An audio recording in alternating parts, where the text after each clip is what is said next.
Boa noite, irmãos. A paz de Cristo esteja abundantemente no nosso coração. Que alegria nós podemos estar juntos mais uma vez, dessa feita, esse novo espaço, que Deus permitiu que vocês estivessem reunidos. A boa mão de Deus trouxe vocês até aqui para um propósito, e esse propósito está se cumprindo, Deus já está preparando o caminho para que o propósito dele se cumpra através da vida de vocês. Vocês são a igreja de Cristo. A igreja não é a instituição. A igreja de Cristo somos cada um de nós. E quando nós nos unimos pela graça e misericórdia do Senhor.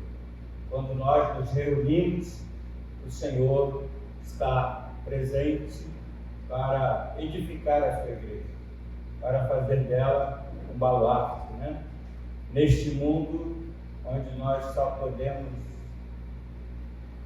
esperar, as coisas mais angustiosas que nós temos vivido no nosso tempo.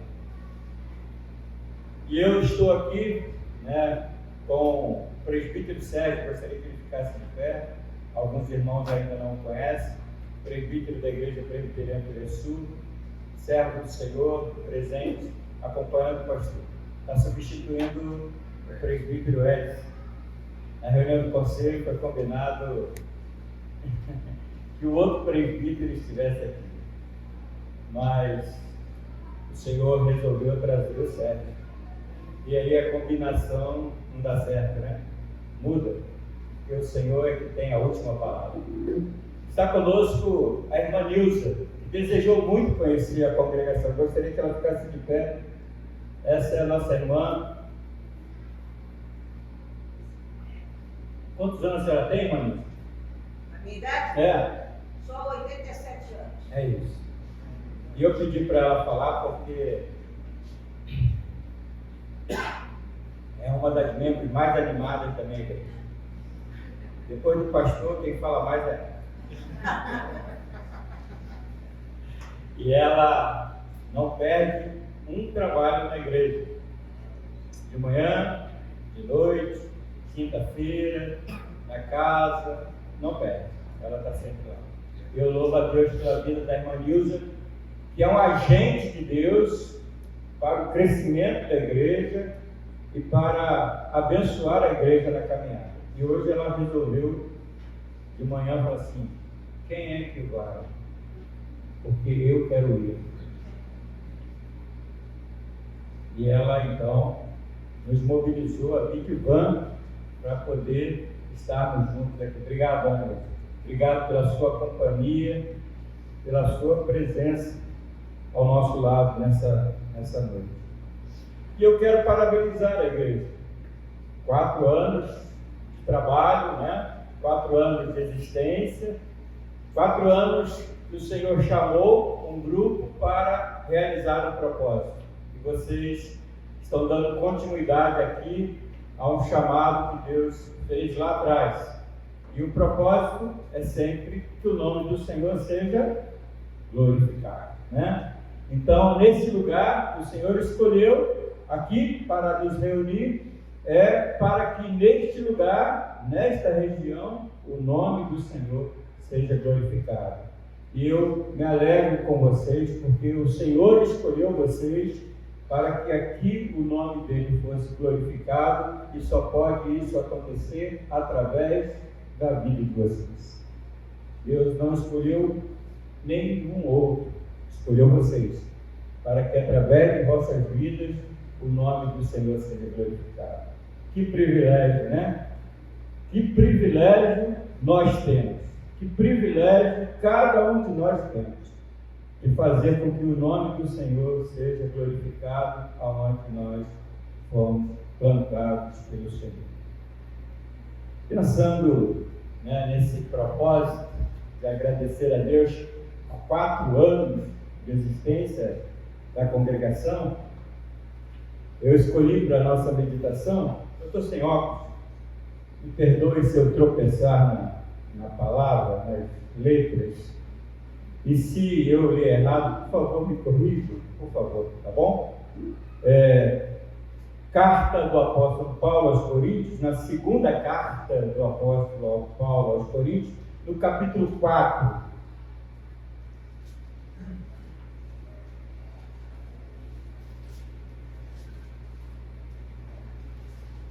Vou fazer melhor, vou ler no celular, que a letra é maior e eu não corro o risco, né?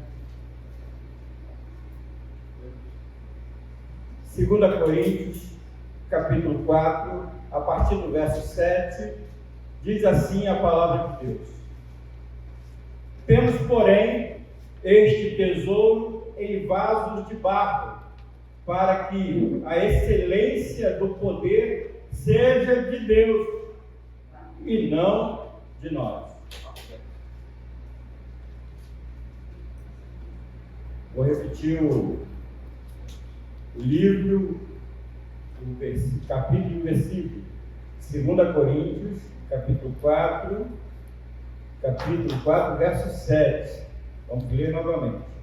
Temos, porém, este tesouro em vasos de barro, para que a excelência do poder seja de Deus e não de nós.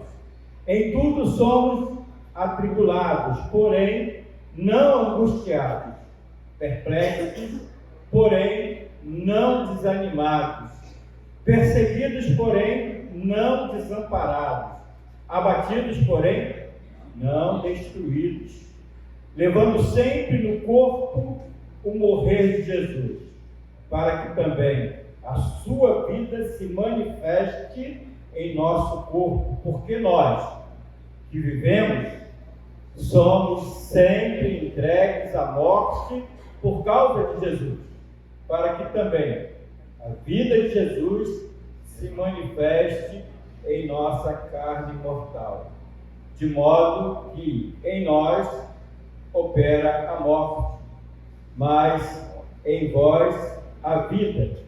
Tendo, porém, o mesmo espírito da fé, como está escrito: eu criei, por isso é que falei. Também nós cremos, por isso também falamos. Sabendo que aquele que ressuscitou o Senhor Jesus também nos ressuscitará com Jesus e nos apresentará convosco. Porque todas as coisas existem por amor de vós, para que a graça, multiplicando-se, torne abundantes as ações de graças por meio de muitos, para a glória de Deus. Paulo, escrevendo aos Coríntios, nesse momento, na segunda epístola, tem um propósito. O propósito é responder aos irmãos quanto a um questionamento que foi feito por seus adversários, por aquelas pessoas que diziam: como pode este homem ser servo de Deus, ser o enviado de Deus para proclamar a palavra de Deus, se ele vive uma vida cheia de lutas, adversidades, cheia de prisões? Como é que este homem é servo do Senhor? Como é que este homem pode ser servo do Senhor se a sua vida está cheia de doenças, enfermidades, problemas, lutas, angústias, tribulações? Então Paulo, que orienta os irmãos de Coríntios, na primeira carta, trazendo os irmãos daquela fé, vou falar um termo que não está na Bíblia, tá? Meia boca, Aquela fé que não tem força, uma fé que não tem base, que não tem estrutura. Porque os coríntios não viviam o Evangelho de Cristo pregado.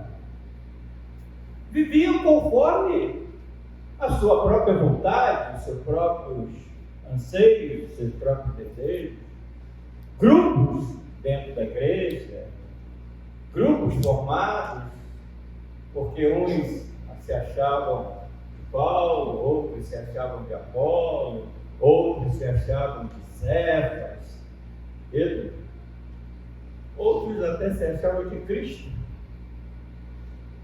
Uma divisão completa, uma igreja completamente dividida, uma igreja que não cumpria o que era o Evangelho, que o Evangelho pregava, uma igreja que, ao participar da ceia, né, a festa do ágape, a festa do amor, os mais abastados traziam coisas boas, botavam na mesa, e antes que os pobres chegassem, os mais necessitados chegassem, eles já comiam tudo antes, e não dividiam, não tinham o amor ao próximo, não tinham relacionamentos de irmandade. Paulo, então, escreve a carta aos Coríntios para apresentar aos Coríntios tudo aquilo que eles faziam de maneira contrária àquilo que era o Evangelho. A ponto de Paulo reclamar que na liderança da igreja havia pessoas, alguém que se relacionava com a esposa do pai. Coisas absurdas. E Paulo diz assim: olha, isso não é tolerável. Não é assim que se deve viver o Evangelho. E a igreja de Corinto ouviu aquilo que o apóstolo Paulo havia escrito, atendeu, mandou embora aqueles que se chamavam de Jesus e não eram de Jesus. Uma igreja que atendeu a palavra, a orientação apostólica, mas ainda havia a questão, né? Como é que pode? Como é que pode? Porque essa era a questão daqueles que duvidavam desse servo do Senhor. Como é que pode ser servo do Senhor, já que estamos atendendo a sua palavra? Explica para mim, explica por que você passa por tantas lutas, adversidades, explica por que você passa tantas adversidades na sua vida, se você pertence realmente a Deus, se você está nas mãos do Altíssimo. Talvez essa seja uma questão vivida por nós hoje, né? Hoje eu estava falando sobre a doutrina do pacto, e uma das coisas mais maravilhosas nessa doutrina é quando você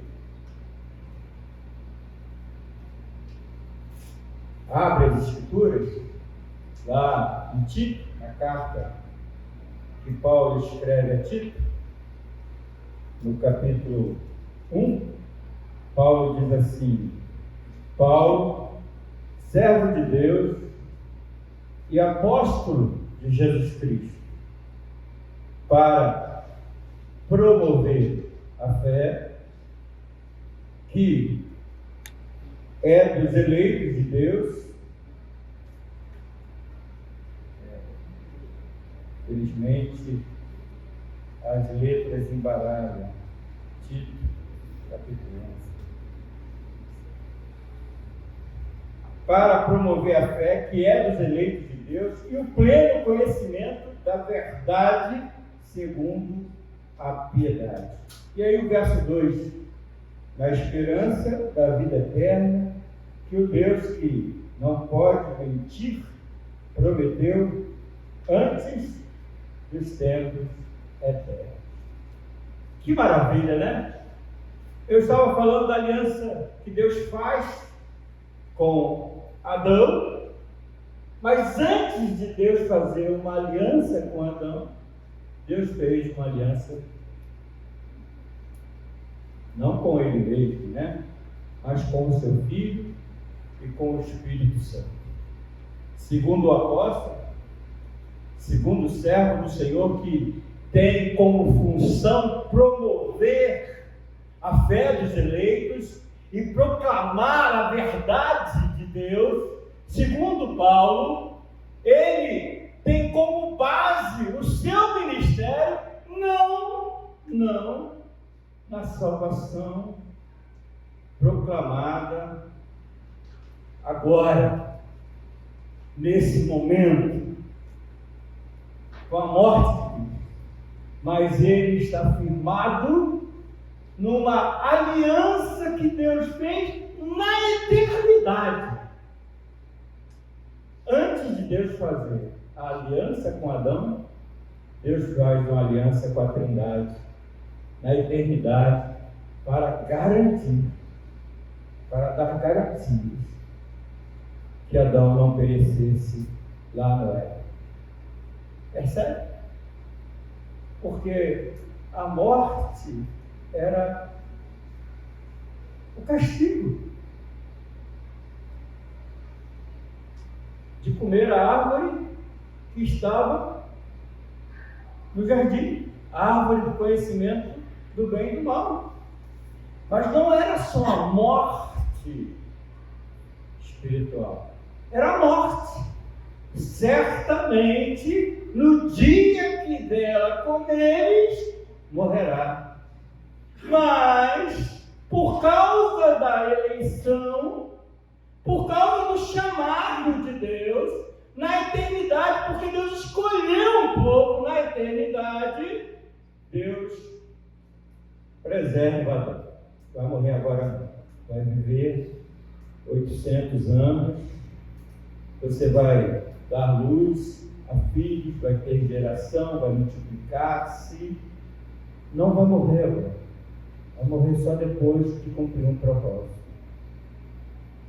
Deus evita a morte instantânea de Adão por causa da sua promessa de vida, de eleição na eternidade. E Paulo está dizendo assim: olha, o Deus que não pode mentir.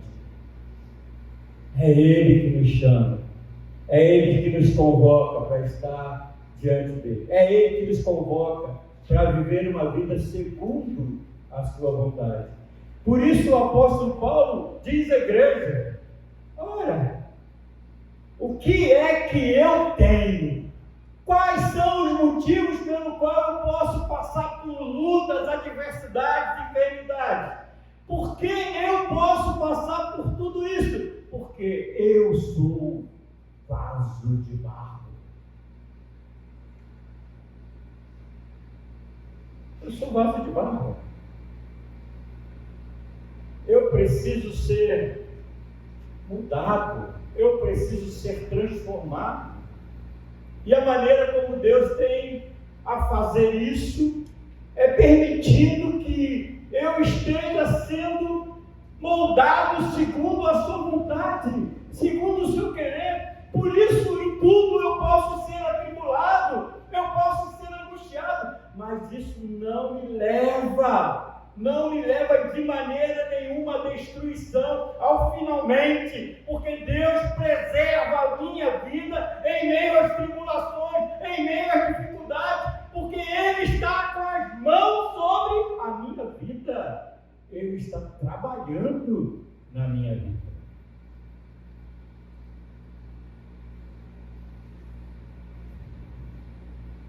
Olha uma coisa que a gente esquece, né? Abraão está subindo o monte com o filho do lado. Olha que coisa, né? E aí o garoto vê e Deus chamou o seu pai para poder sacrificar no monte.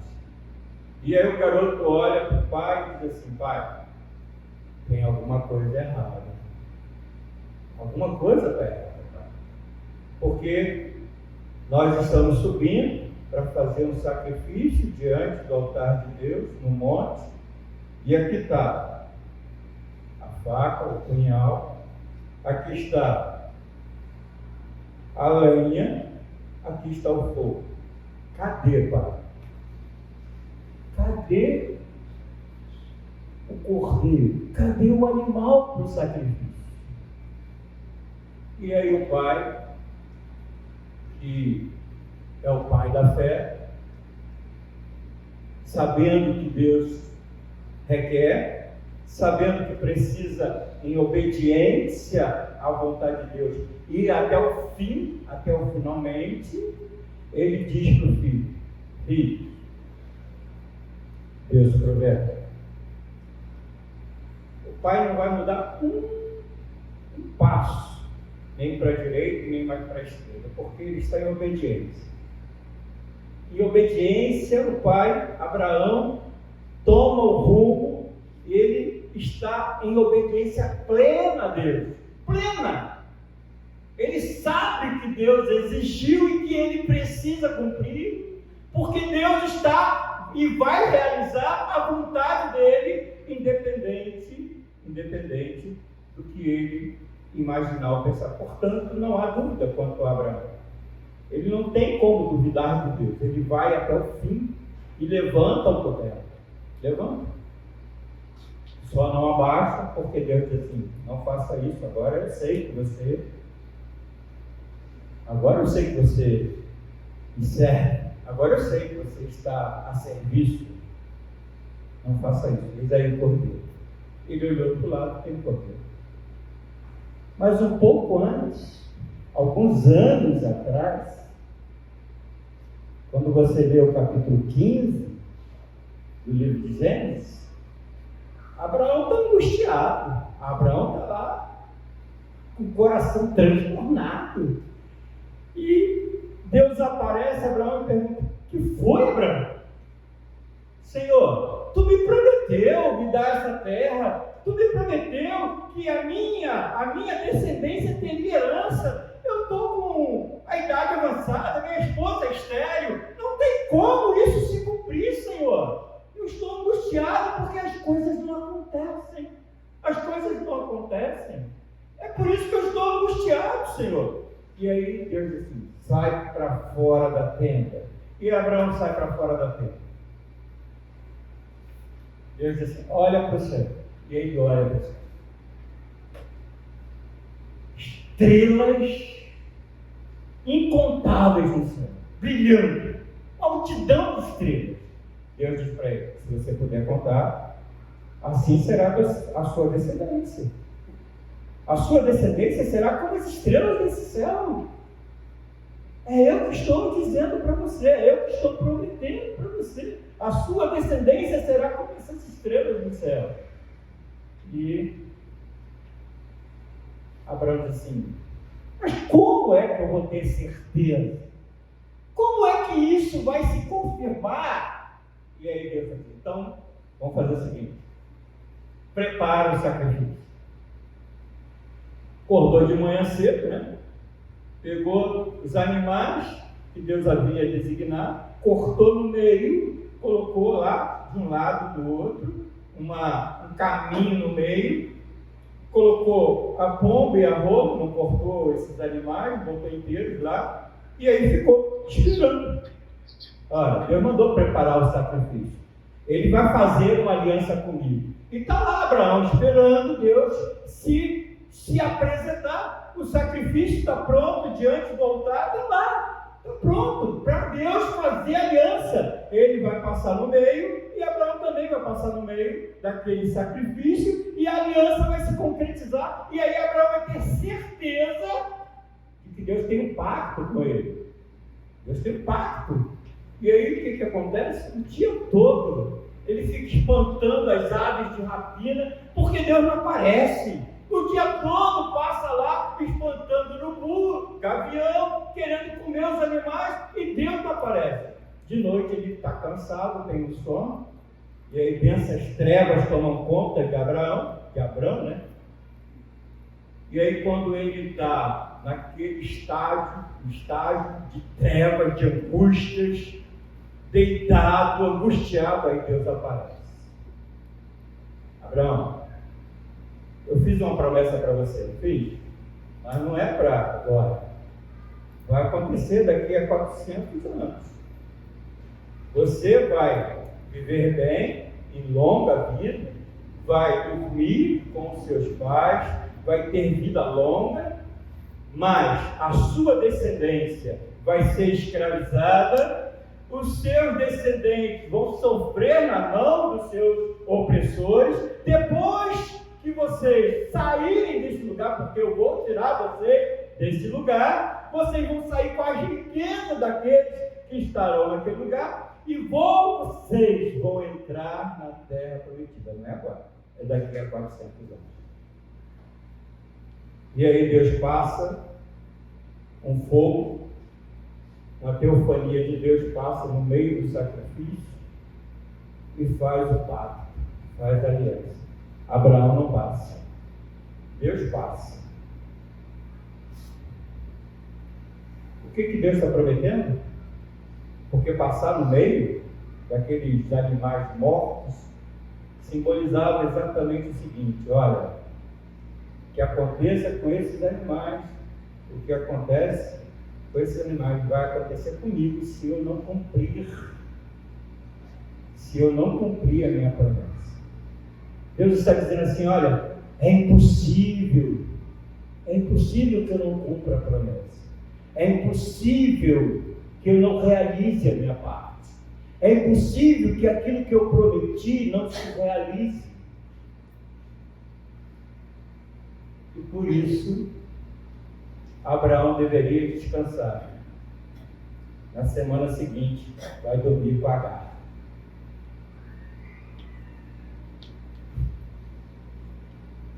Porque a mulher Sara achou que Deus estava errado e deu a sua escrava Agar para que seu marido pudesse ter um filho, e assim a promessa de Deus se cumpriu. Percebe? Que mesmo Deus fazendo pacto, mesmo assim, Abraão ainda caminha erradamente. Ainda assim, Abraão, o pai da fé, caminha com dificuldade de crer na promessa, de confiar na promessa. Percebe que somente lá no Moriá, quando Deus pede seu filho, e que agora ele está certo que Deus é fiel nas promessas, e somente lá no Moriá é que ele vai entregar completamente a sua vida, seu futuro nas mãos do Senhor. Quanta dificuldade nós temos, irmãos, de crer no Senhor e de crer nas suas promessas. É um vaso de barro, é um vaso frágil. São crentes que, apesar de terem a grandeza das promessas da vida eterna feitas antes da fundação do mundo, como Paulo está dizendo para Tito quem ele é: eu sou o pregador, eu sou aquele que anuncia as verdades da fé para os eleitos, e essas verdades não estão postas agora, elas foram postas na eternidade, e o Deus que não pode mentir cumprirá as suas promessas.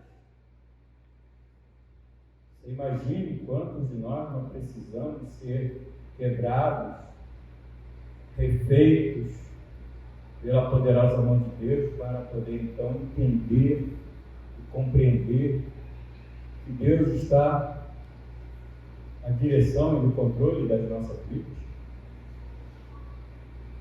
Por isso o apóstolo Paulo está explicando para a igreja de Corinto: o vaso aqui é de barro, filho. O vaso aqui é de barro. E muitas das vezes o Senhor precisa permitir que as lutas, as angústias cheguem, para que eu possa perceber a grandeza do seu poder agindo em mim. Não é isso que ele diz? Quando ele pede ao Senhor e ora 3 vezes para que lhe tire o espinho da carne, e Deus responde ao apóstolo dizendo: o meu poder se aperfeiçoa na fraqueza. É isso, irmãos. Nesses 4 anos que vocês estão aqui, certamente passaram por esses momentos de lutas, de angústias, de adversidades. E isso tudo que vocês passaram e continuarão passando é porque Deus está com as suas mãos sobre a sua vida. Está preparando você para que você possa estar cada vez mais firme e fortalecido na sua presença. Para que você seja capaz de dar bom testemunho de Cristo através da sua vida. Então, como apóstolo, na carta aos Coríntios, você e eu também podemos dizer: perseguidos, porém não desamparados, abatidos, porém não destruídos, angustiados, atribulados, porém não angustiados, perplexos, porém não desanimados. É isso. Uma das coisas mais importantes, como diz o apóstolo, é estar nas mãos de Deus. É estar nas mãos do Senhor. E uma dessas coisas que Deus espera nesses 4 anos que vocês estão comemorando. Que vocês se sintam nas mãos do Senhor. Mas eu gostaria que você lembrasse de outra coisa que o apóstolo também apresenta para a igreja de Corinto. Ele diz assim: olha, o vaso é de barro, mas o que esse vaso possui, o que tem dentro desse vaso é precioso demais. Isso, mostra claramente que Paulo está dizendo assim: olha, a minha alegria é Cristo. Eu não sei o que serve para que vocês achem que a vida tem algum significado e algum sentido. Porque a minha vida, o significado maior dela é Cristo. O vaso é esse, é frágil, é um homem que precisa ser trabalhado, mudado, transformado pelo Senhor. Mas o que eu carrego dentro de mim é possuir Jesus, é ter Ele como Senhor e Salvador da minha vida, é ser Ele o objeto maior, o significado maior da minha existência.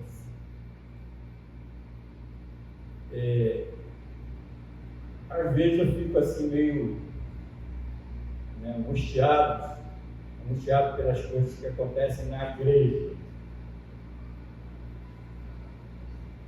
Como presidente do presbitério, a gente acaba vivenciando algumas coisas assim que a gente acha que não tem sentido, Como é que pode? Como é que pode? Hoje eu recebi uma foto da igreja presbiteriana em Ramos, do culto de 101 anos da igreja. Mas, irmãos, do ano passado para cá, essa igreja, ela ajudou nos meus cabelos brancos, Eu já tenho cabelo branco há muito tempo, mas eu acho que ela embranqueceu mais alguns. Porque ela escolheu um pastor para concorrer à eleição e achou que o pastor seria a solução para a vida da igreja. Achou que o pastor seria a solução para a vida da igreja. E apresentou ao presbitério o pastor para ser examinado. E aí eu sou presidente do presbitério, fui eleito presidente do presbitério. E aí, no dia do exame, o presbitério votou pela aceitação ou não do pastor. E aí eram 12 votantes e ficou 6 votaram sim e 6 votaram não. Olha que coisa boa, né? E aí tem um voto na igreja chamado voto que deixa os outros com raiva, né? É o voto Minerva. E sabe quem dá o voto? É o presidente. É o presidente que dá o voto.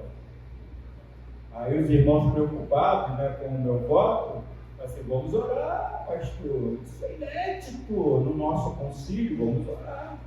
Porque é altamente responsável o que o senhor vai fazer.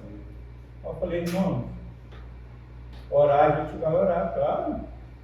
Que bom que a gente pode orar e pedir a Deus que nos faça dobrar o nosso coração diante da sua vontade. Mas eu, como servo do Senhor, não posso mudar meu voto. Eu já votei. E eu não tenho como mudar meu voto. Porque a palavra do crente é: eu já tinha votado. E aí eu repeti meu voto, né? E aí, irmãos, a igreja só, né, toda a liderança, né, só não me comeu vivo porque eu sou muito gostoso, né? Felizmente, mas foi uma luta. Uma luta. E Deus colocou um pastor lá. E Deus fez a obra que tinha que ser feita. A igreja dele, irmãos. Não é a vontade da igreja, não é a vontade do pastor, é a vontade de Deus que se estabelece. Não é o voto do presidente, não é o voto Minerva de ninguém, é Deus que faz. A igreja pertence a Ele. É Ele que realiza. É tanto o nosso querer quanto efetuar. É Deus que faz. Hoje a foto da igreja, a igreja está cheia, alegre com o pastor que está lá. Isso não tem nada a ver comigo. Não tem nada a ver com o pastor que está lá. E nem com o pastor que não foi para lá. Tem a ver com Deus. E com a vontade dele. A vontade dele estabelecida. A vontade dele que estabeleceu para que se cumprisse a sua vontade. Por isso, o bem mais precioso que eu carrego é Cristo. Porque é Ele que conduz a minha vida. É Ele que alegra o meu coração. Tem esse presbítero aqui na minha igreja, assim, olha, olha o que ele diz. Assim, pastor, me perguntaram se eu quero ser pastor. Eu tenho misericórdia. Ele fala assim, isso não é para homem, não. Isso aí não é para mim, não. Isso aqui eu não quero não ser pastor. É o que ele diz, não quer ser pastor, não. Sabe por quê? Porque ele vê o peso, ele vê as lutas, ele presencia as angústias que um pastor passa. Assim, quer me fazer mal? Quer que eu seja pastor? Quer fazer mal para mim? Quero ser isso, não. E não é para quem quer, é para quem é chamado, que não pode negar, que não pode dizer não. Não é para quem quer, porque quem quer não cumpre o propósito. Quem quer até faz teologia, até faz aquilo que tem que ser feito, até é admitido, mas a obra que Deus quer que realize só pode ser realizada por quem é chamado, porque Deus precisa auxiliar. Deus precisa ajudar. Deus precisa sustentar. Porque se Ele não sustentar, se Ele não estiver presente, se Ele não estiver perto, é peso. É peso. É peso. E aquele que tem esse tesouro no seu coração precisa valorizar esse tesouro, que é Cristo. É isso que o apóstolo Paulo está dizendo: olha, o que eu tenho é bênção para vocês, o que eu carrego dentro de mim, o que me foi chamado para realizar, o que me foi chamado para fazer, não importa o que eu sofro, não importa o que recaia de lutas sobre mim, porque em mim opera a morte, mas embora opera a vida. Sabe, irmãos, não é a igreja, mas é o que a igreja prega, é Cristo. Ele é o maior tesouro que foi dado para mim e para você. E é esse tesouro que nós devemos valorizar dentro do nosso coração. Você e eu não servimos a homens. Você e eu não servimos a pessoas. Nós servimos a Cristo, nosso Senhor e Salvador. E quando você entende a grandeza desse serviço, de ser bênção, de sua vida ser bênção, não importa o que você faça, não importa o que está designado para você, o que importa é o resultado, das suas ações e reações por causa do tesouro que você carrega. Estou muito feliz, irmãos, porque Deus escolheu esse lugar aqui para que a glória dele se manifestasse nesse lugar. E para que a glória dele se manifeste nesse lugar, vocês têm que valorizar a cada dia a presença de Jesus no coração de vocês. Porque se vocês estiverem aqui servindo a uma instituição, servindo a homens, nada disso terá valor. Mas se vocês estiverem aqui servindo por causa de Cristo, se o vosso serviço é por causa do tesouro que vocês carregam, isso sim será usado por Deus para abençoar. Em vocês, muitas das vezes, vai operar a morte, mas naqueles que vão ver vocês, vão operar a vida e a vida eterna. Amém. Portanto, é uma gratidão a Deus por este lugar e pela vida de cada um que o Senhor escolheu para ser usado neste lugar para a glória do Senhor. Que Deus abençoe, em nome de Jesus.